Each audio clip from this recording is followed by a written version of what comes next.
Hello. This, Hello, is this Peter? it is, and you're Kent. I am Kent Hovind, yes, sir. Wonderful. Where are you at, Peter? Where am I? I'm right here beside the telephone. Okay, good. Sound like you're on Mars. Might as well be for the communication we're doing. Yeah, it's good. Well, good. Anyway, yes, how can I help you? Hal's been emailing me a couple times, said he wanted me to call and talk to you about the creation-evolution issue or something to that effect, so... Right. And you have some ideas, and I have some ideas. I understand that you are you have a background of being a science teacher, correct? Yes, sir. High school science, 15 years. Okay. Biology, earth science, and physical science. Okay. And I've seen a little bit of your lecture work on YouTube, so I have a sense of where you're coming from. I, on the other hand, am not a scientist. I'm a lawyer. I know just enough about all kinds of things to really qualify as quite ignorant, but I'm imaginative too, and I've got a good public school education, and I, from my perspective, I have to say, and I sent you some questions that may give you a sense of that. I don't disbelieve in any religion. I think that religions have come about naturally, and I think that they're a necessary part of existence, especially in the areas where people don't have answers to things, and religions provide us with answers that give us comfort and allow us to go ahead with some compulsion, to survive in our worlds. And that's kind of the position that I'm coming from in terms of religions. And I asked you a little bit about what your foundation is. That's why I asked you about who wrote the Bible and about the different religions of the world. And I would say, for starters, you are what you call a Christian, correct? Correct. And in your Christianity, would you say you're a Catholic? No, Baptist. Okay. And Baptist is something which existed at the time of the founding of this country and before. Is that correct? Way before, I would say, right straight from John the Baptist, Jesus' cousin. But, okay. Yeah. All right. I don't know how. Would you like to moderate, Dave? Well, do we have a basic question? Okay. Do you have a question for me, Kent, or? Well, yeah. I guess I can clearly define my position if that will help, and then sure. you'll know what exactly you don't agree with. Uh-huh. Yeah. I don't know. I look at it, I guess, from a scientific perspective and say, okay, the world is incredibly complicated. There had to be a designer. We don't see anything in any order of magnitude as far as order come about naturally.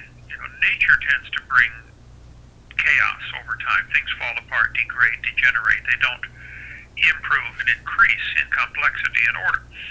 So, as a scientist, I look at it and say, okay, the logical conclusion, if you were walking through the woods and you found a painting hanging on a tree, and you look around, there are no footprints, there are no people, there is no evidence of anybody having ever been there, but here's a painting hanging on the tree. Mm-hmm.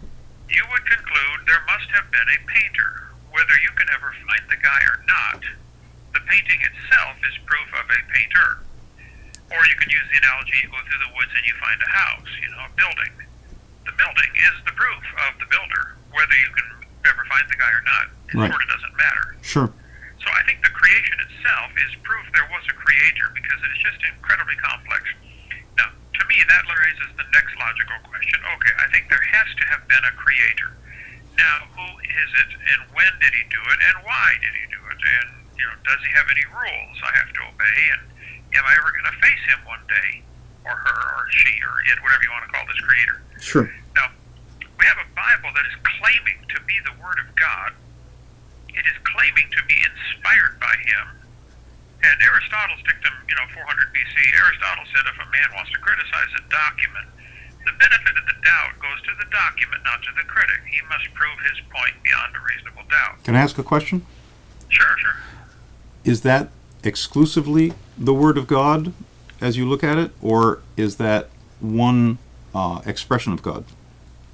I think it is the flawless Word of God. Now, God also speaks through a lot of other things, through nature, I'm not saying that's the only way he talks to us, but I think that is the preserve. Well, in the field of law, if Congress, say New Hampshire Congress, passes a law that the speed limit on Highway 7 is, 55 miles an hour. Once they pass that law, they have to do several things. They have to publish it, and they have to post it and make it well known. They can't, if they're going to fine you or give you a ticket for breaking the law has to be known and published. They can't keep it secret. And they have to preserve it on their records. Say, look, we passed this law 6 years ago, and it's preserved in the records. So that the people will know about it. Right. So I think if God is going to be our judge one day, and I believe he is, then he not only has to give us his law, what he expects, thou shalt not steal, blah, blah, blah, he has to preserve those for us. And I have come to the conclusion after 44 years of study that the King James Bible that I have in my hand is the preserved words of God. And we can argue that if you'd like, but as far as the religious part of the world, I say, okay, there has to be a creator. It just is too complicated. Somebody or something way smarter than all of us put together created this. And then I look at the time frame and say, I was taught in school, and I actually taught for a while in school, that the Earth is billions of years old. And if I look at the real scientific evidence, I say, hold on, that is just simply not possible. Okay, I'd like to focus on this too, because it's my understanding that your belief is that that the Earth is only some 6,000. Is that correct? Years old? Correct. Oh, universe, sun, moon, stars, everything. Okay, all right. And I'm going to ask you. You understand about radiocarbon dating? I do very well. Yes, sir. And when they developed that, did they not take some items that they knew how old they were and get a reading on that in order to tell what their scale was going to be? Willard Libby at the University of Chicago, after World War II, when they blew up the atomic bombs, they realized, radiation is a whole other study we need to get into. Radioactive decay. So in 1949, he began research at the University of Chicago. His name is Willard Libby, L-I-B-B-E-Y, or just Y, I don't know. Anyway, and he realized that quite a few of these, actually all of the radioactive elements, and I think there are 6 or 7 of them, there may be more, but they decay, they fall apart, and you put a Geiger counter next to it, and you hear click, click, click as the pieces fly off, the little alpha particles and beta particles. There's a decay process that's pretty well studied.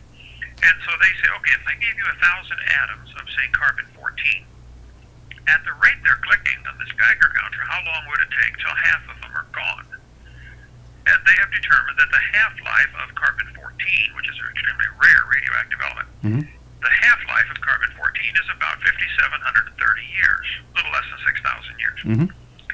So the theory goes, if I gave you a pile of carbon-14, in 6,000 years, half of it would be gone. If I wait 6,000 more years, another half of the half would be gone. So we're down to a fourth, and then an eighth, and then a 16th, and then a 32nd, and then not enough to measure. Most of the scientists will say that about 5 half-lives or 5 divisions is the longest you could possibly measure, because there's just not enough left to deal with anymore. It's just nearly gone. That gets you at 120,000 years, doesn't it? Oh, that would, let's say 6 half-lives of 6,000 each. Yeah, that's 36,000 years. 36, okay. So Willard Libby said, okay, plants are breathing in carbon dioxide, and the sun striking the upper atmosphere converts nitrogen, a naturally occurring gas, into carbon-14. Nitrogen, the atomic weight is 14, and carbon, the atomic weight is 12. But when sunlight strikes the nitrogen, it creates this rare element called carbon-14. Estimates are that about 21 pounds of carbon-14 are created every year worldwide. So that's the entire surface of the Earth, the atmosphere. You spread out 21 pounds over this, and it's just not much, But this quickly combines with oxygen and becomes carbon dioxide, and the plants take it in. They breathe it in their respiration process. So the theory says, okay, whatever percentage is in the atmosphere should be the same percentage in the plants. Sounds good. Probably true. The percentage in the atmosphere and in the plants that are living turns out to be 0.0000765% carbon-14. Then, if you bury the plant, the plant dies, it stops breathing, so whatever it had begins to decay and it's not replaced. And so they say, well, we can tell how long this plant's been dead by simply checking how much C14 is in it compared to how much is in the atmosphere today. Okay. Well, that all sounds great, except it's based on several obvious assumptions which a freshman law student could figure out. You're saying, sir, Your Honor, he's assuming that the present rate of the atmosphere is what it's always been. Every time they've gone and tested the atmosphere over the last 60 years since they discovered carbon-14, the atmospheric carbon-14 is increasing. There's more today than there was last year. Mm-hmm. For whatever reason, we don't know. So but you the believe... fact is, you can't measure the age of any fossil with carbon-14 because you have a rubber ruler. You don't have a standard to check it by. So you don't think that carbon dating actually is an accurate measurement form? It is so wildly inaccurate, it's beyond belief. All right. They dug up a frozen mammoth in Fairbanks, Alaska. Mm-hmm. This is all documented on the website evolution-facts.org. Mm-hmm. They tested the carbon dated it. The skin, I think, was 21,000 years old, and the meat from the front leg was 14,000 years old. A 7,000-year discrepancy on the same animal. Mm-hmm. They took living penguins from Antarctica, still alive, Mm-hmm. carbon dated them, and they were 8,000 years old. Okay. Let's take a different... One more example. Okay. Oak Ridge, Tennessee does a lot of carbon dating, probably maybe the leading laboratory. They took a living snail out of one of their creeks up there, broke a piece off the shell and carbon dated it, and it was 14,000 years old, while the rest of it's crawling around on the table. Mm-hmm. This call is from a federal So prison. I would say in a court of law, they would laugh at this and say, no, I'm sorry, this is not evidence of any age for anything. It's just too wildly inaccurate. Let's take something that I think every person can have a better grasp of without the need for an understanding of carbon dating. I've climbed Mount Wachusett many times. I've climbed in the White Mountains. We see a lot of bedrock, granite, what the Earth is made of, and we see the erosion that occurs, and we see that erosion is an immensely slow process. On some substances like granite. Right. And at the same time, we also see the geologic activity that pushes plates around and creates mountain ranges, and so these things are going on. Now, it seems to me, based upon what you can actually see over the course of recorded lifetimes, and 6,000 years, that's in the period of recorded history, you can see some changes.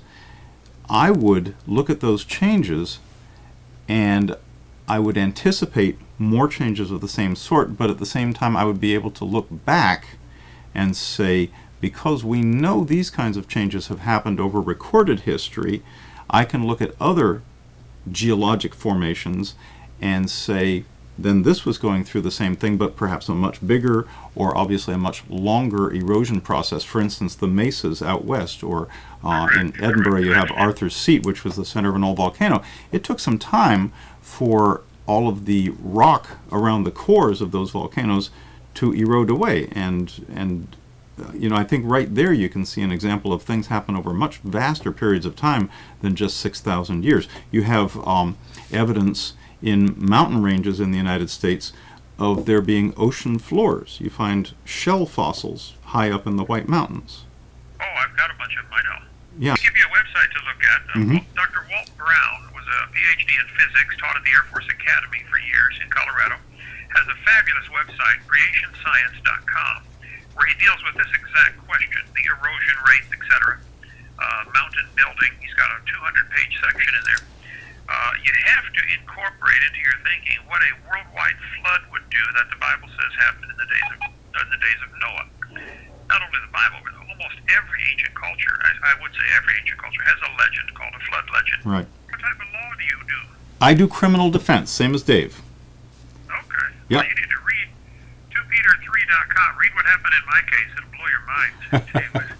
Why is this guy in prison? I think I heard a little bit about that.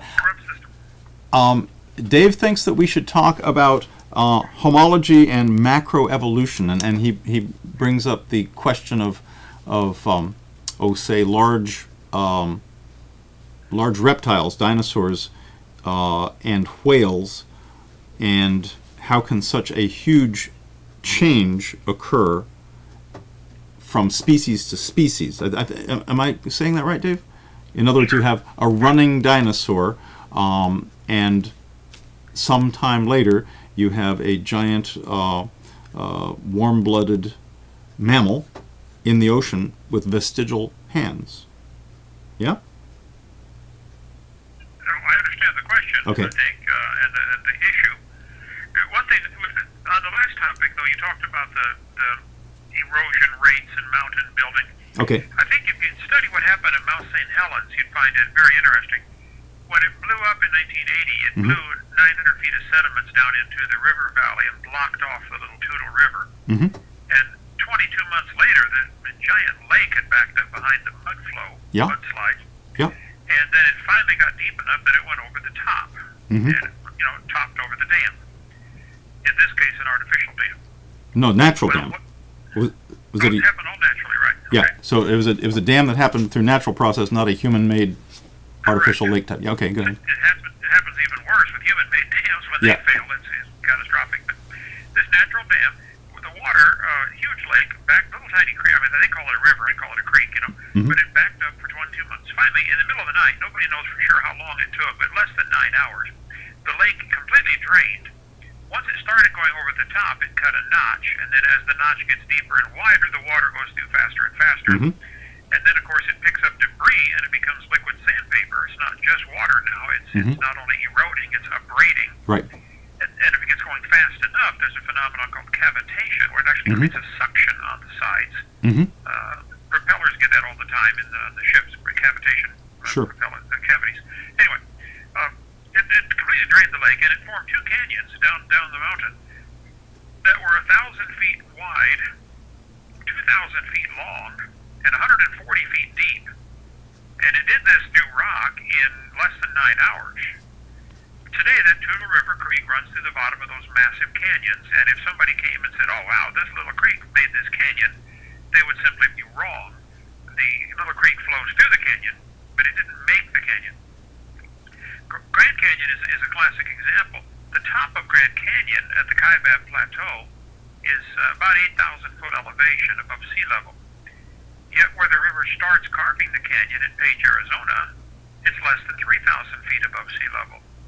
So in order to, if for those who claim that that river made that canyon, the river would have to flow uphill 5,000 feet to start cutting the groove, which is simply not logical. There used to be a giant lake that covered half of Colorado and Utah, backed up behind what now is Grand Canyon.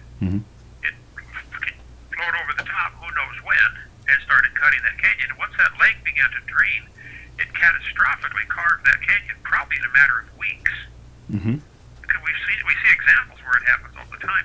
There's a reservoir outside of St. Louis called the Tom Sauk Reservoir. I'm not sure of the spelling. Taumsauk, some kind of Indian name.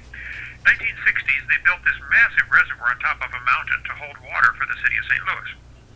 In, I think, 2004, 5, 6, somewhere in there, the reservoir, the dam failed, and it drained. It lost 1.5 billion, with a B, gallons of water in 10 minutes. And it carved a Grand Canyon right down the side of the mountain as all this water is racing down. So I think if you're going to study mountains or things like that, you're going to have to study what catastrophes can do. Now, you also mentioned about granite. There's a guy named Robert Gentry who worked at Oak Ridge Laboratories in Tennessee doing research on disposal of radioactive waste in granite. He has granite samples from all over the world. I can't think of his website right now. Let me think.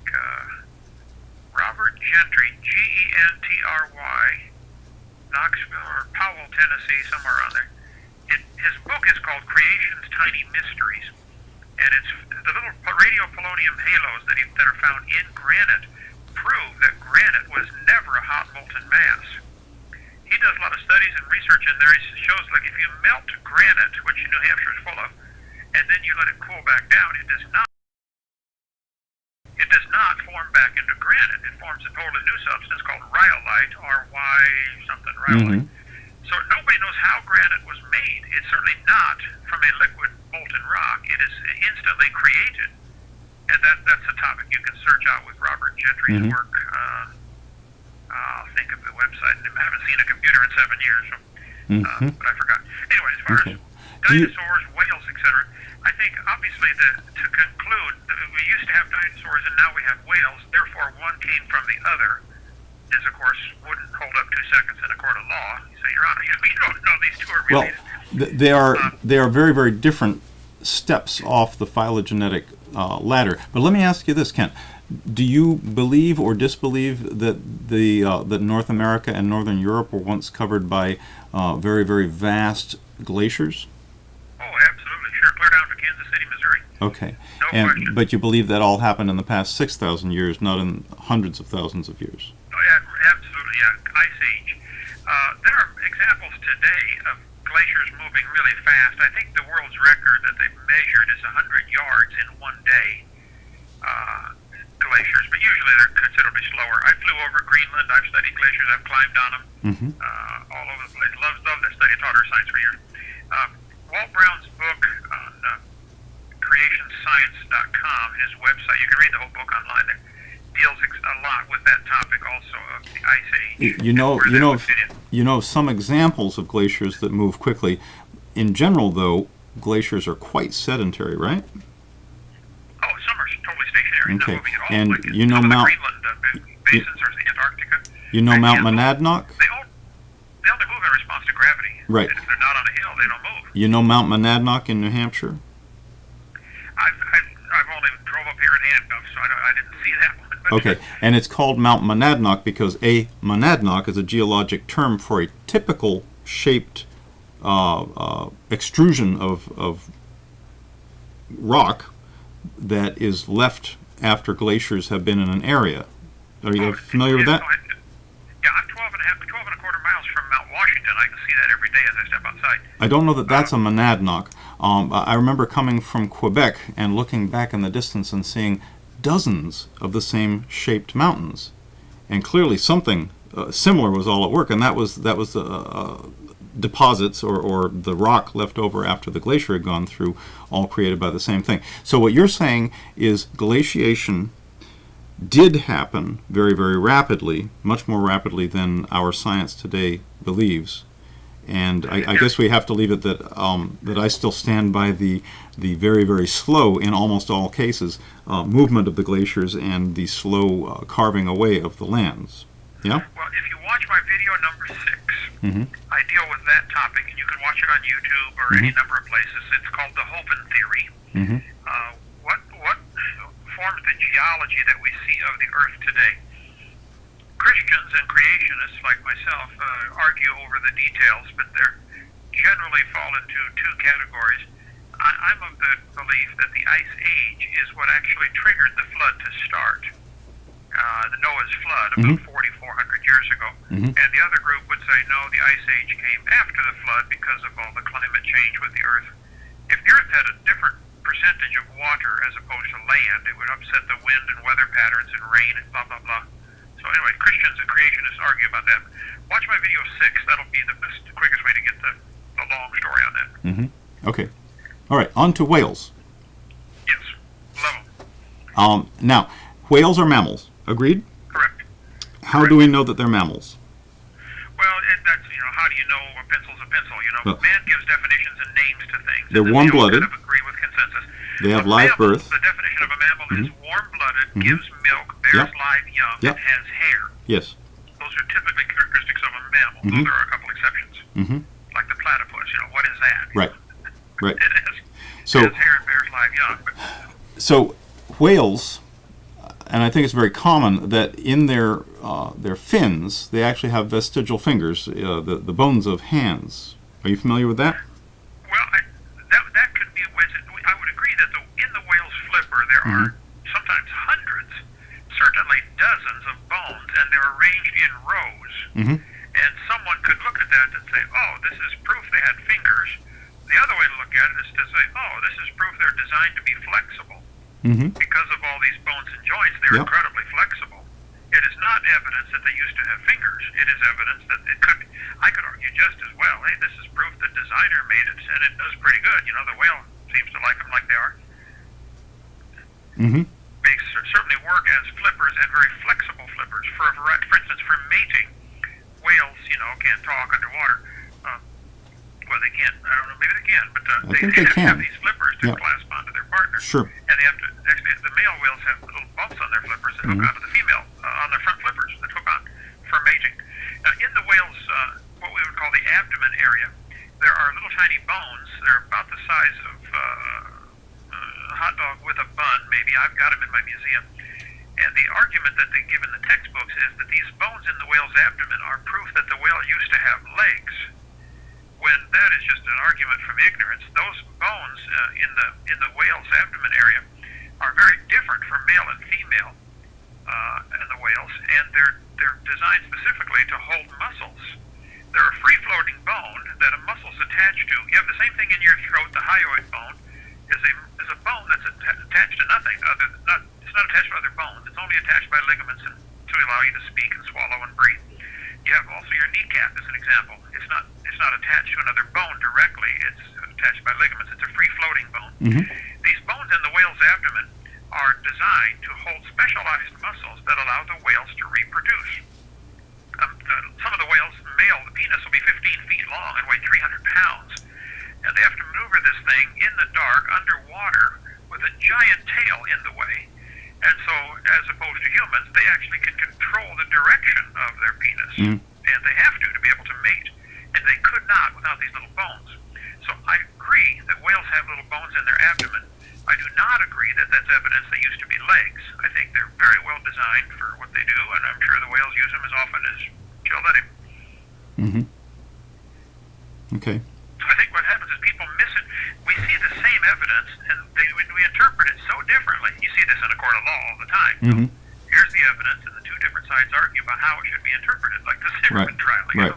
I'm thinking that that those bones, and I don't know what the evidence is that they may have, that they are vestigial hind legs, but certainly having them and being able to manipulate them, the whales would certainly make the most of whatever they have biologically. So, and I don't know that evolution. You're going off the evidence. The evidence is they have the bones. They're used in mating. That is the fact. Right. Now, anything beyond that would be a theoretical religious belief that maybe they used to be ABC. Well, we don't know any of that. What we know is they have them and they work fine. Sure. So that's where the evidence stops. I don't know what the record might be of more ancient forms of whales that those bones may have been different in. I'm not familiar with the physiology that you're describing. Right away, I would say if somebody brought that in a court of law, I would argue, Your Honor, you don't know that any bones we find fossils of are related to anything alive today. When you find bones in the dirt, all you know is it died. You don't know that it had any offspring. And you certainly couldn't prove it had offspring that were different. No animals today produce offspring that are vastly different. I mean, cows make cows and dogs make dogs, and there are simply no exceptions. So if somebody wants to believe that whales came from dinosaurs, they can believe that if they want, but that's not science. That's a religion. That's something that it could not be provable. No fossil would count in a court of law as evidence for anything other than an animal died. You would not have proof that it had any babies. Certainly not that it's related to something else. And then they argue that argument involves the assumption that the geologic column is accurate. All over the world, petrified trees are found standing up, connecting all those rock layers. Okay. And the textbooks teach they're different ages. I said, that's not possible. All those layers formed in one big flood in the days of Noah. That's all on video 6 also. We want to hit a new subject, and that is actual evolution, and we're talking here about it's been brought up that a dog can't become a bird, or you don't see a frog with a wing growing out of it. And what I've been talking about, or where my thinking on this comes from, is the physiologic development of the nervous system, actually, which I studied when I was in college, and it follows the phylogenesis of different species. We don't see, in the course of a number of years in a human's lifetime, we don't see significant changes in species. And I think the idea that we're bandying about here is, how can evolution be real if we don't see that? And I brought up that, in fact, if you look at certain things that have a very, very rapid generational change, that breed fast, that you actually do. And the example that I came up with and that we've been thinking about a little bit is tuberculosis. When a person gets sick with tuberculosis, it's been I think a standard form of treatment for some time. There is some medication which is toxic to the tuberculosis. What do you call it? What kind of life form is tuberculosis? Virus? If it's a virus, sorry, I think it's a virus. I think it's a virus. Okay. And then what happens is you need to treat a person over a period of time, not just a dose with this toxic material, but you need to treat them over a period of time. It definitely hits the tuberculosis bacteria hard, but it also has to hit multiple times over time. And if you stop that treatment, my point in talking about this is, what you've got left is those tuberculosis bacteria which were the most resistant to the medication. And then if you stop the treatment, those procreate, and they naturally have selected for the ones which are most resistant. And because of the vagaries of life today and the people who have tuberculosis, you've created a super tuberculosis bug, a resistant tuberculosis bug, which is a real challenge to medicine today. So that's an example of how you can see a form of selection, and I would say our battle against it maybe makes it not a natural selection, but certainly the response of the bacteria is a form of natural selection. Okay. They're being bred to be stronger. In any life form, let's take the TB, and I don't remember if it's a bacteria or a virus. Let's say it's a bacteria. Okay. And you have 20 million of these TB bacteria in your body, and 1,000 of them are, just by chance, happen to be much more resistant to whatever the thing you're using is to kill them. Right. So you kill off all but those 1,000. Now, you have not created anything new. You've selected one slice of the gene code in the TB that already existed. Correct. There already had this resistance. Now, I think dogs might be a better example, easier to understand. Dogs have a variety of temperature, ability to resist temperature. Some are designed or seem to adapt better to the desert, like the dingoes in Australia with thin fur, long legs, a small, thin body. Whereas the huskies in Alaska would have thicker fur, shorter legs, thicker body to retain body heat. Big feet. If I turned all the dogs in the world loose in Alaska, those that aren't already able to handle the cold weather would die off. Right. And we didn't actually create a husky, but Alaska would select for the husky body style. Correct. You have the same thing with the TB. The drug that you're giving them it is artificially selecting for the ones that are already more resistant. It's not creating anything. And it's still a bacteria. For heaven's sake, that's not going to any evidence that everything came from a rock and turned into a whale. So that change is so minor, it wouldn't amount to anything, and it's selecting, it's not creating. Selection only selects. Right, and I think, Kent, this is one, I think it's misconception. Evolution is not postulated as a process which creates anything. Evolution, or what you could call natural selection, is a process of characteristics continuing to exist where other characteristics don't continue to exist simply because they are appropriate. I understand. That's where the first thing you have to do in this discussion is define the word evolution. Right. And there are 6 different levels or meanings to the word: micro, macro, cosmic, organic, and I have those all listed on the. If you go to 2 Peter 3 to the debate challenge, I have the 6 different types. I would suggest you watch my video 6 for stuff on the Ice Age, and watch video number 4 for exactly what we're talking about: microevolution, bacterial resistance. That's all covered on my seminar part 4, which you can see. Last question I would have, though: do you have a dog in this fight? As far as, do you want evolution to be true to get away from the responsibility of God, or if it was proven that that's the only option, would you accept it? I think that science has shown us enough that evolution should be taught as a science. I think if you have a program that wants to look at various religious ideas of how all this came to be, it certainly has value, but it should be presented as a religious program, not a science program. If you have a religious idea, Is the religious program. The idea that whales and dinosaurs are related is a religious idea. It's not scientific. You have to believe that, and yet people are welcome to believe it, but that's not science. Now I got to go. Hey, Okay. Get with Hal. That another time. Let's do this again. All right. All right, take care. Hey, thank you. Thanks. All right. Bye. Bye. Is that a wrap? I think that's a wrap. We got to do an official wrap, right? We did a wrap last time? Okay, good.